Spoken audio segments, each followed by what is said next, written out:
Joining me now is Stacy Washington, a Black Voices for Trump Advisory Board member, also a decorated Air Force veteran. Stacy, big welcome to you.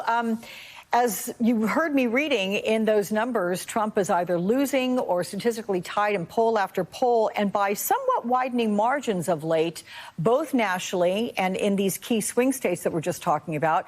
What is not working at the moment?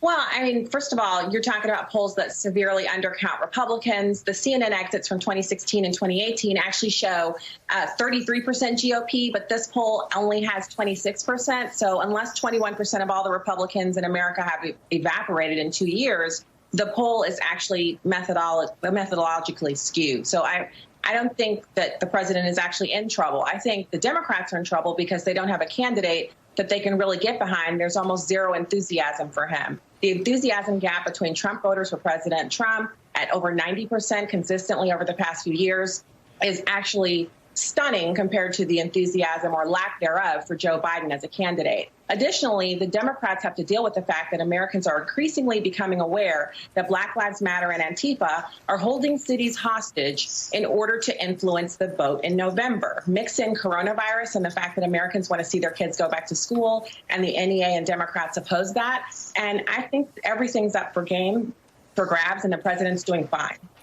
Okay, and listen, we will grant that sometimes polls don't reflect the whole story and that they are snapshots, certainly. But as we look at another poll, the president is down among suburban women. And this is a Fox News poll in which it has Biden leading Trump 55 to 32%. There's an ABC Washington Post poll that has Joe Biden with a 60 to 36% lead among suburban women. The president was tweeting this out on Wednesday, Stacey. The suburban housewives of America must read this article. Biden will destroy your neighborhood and your American dream. I will preserve it and make it even better. So that particular voting bloc, that direct, overt outreach to them, do you get any sense that it's working with them? I mean, again, you see the poll numbers, and one of them was a Fox News poll. So they probably had a fair number of Republicans in that poll being polled.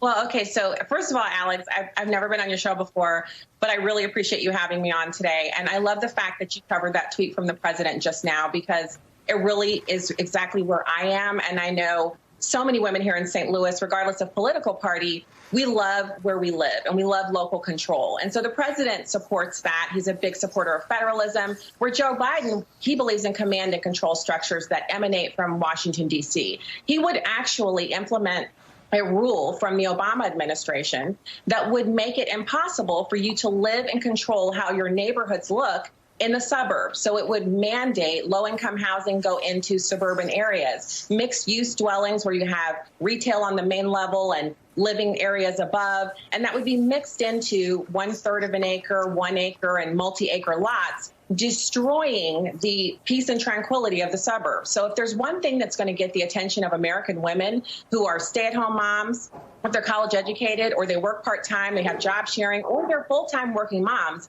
it's the idea that someone in Washington, D.C. can tell them how they're going to live in their suburb. Stacey, do you have any concern that these, though, are scare tactics that might turn off some suburban women? I'm going to say that I live in the suburbs here of New York City, so I understand where you live there in St. Louis, and you understand the certain quality of life that the suburbs can present.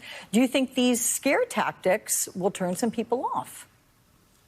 Well, I don't know, Alex. I mean, is it a scare tactic if it's an actual policy that the Obama administration implemented and it was actually underway when President Trump was inaugurated and Secretary of Housing and Urban Development Dr. Ben Carson actually put the brakes on it? It's not a scare tactic to share the truth. And so college-educated women, women of the suburbs, moms, we are information gatherers, we are information sharers. And just like you said, this crosses all party lines. You live in the suburbs. I live in the suburbs. We may not look much alike, but I bet you if we had coffee together, we'd find tons of things we agree on. And that's what the president is banking on.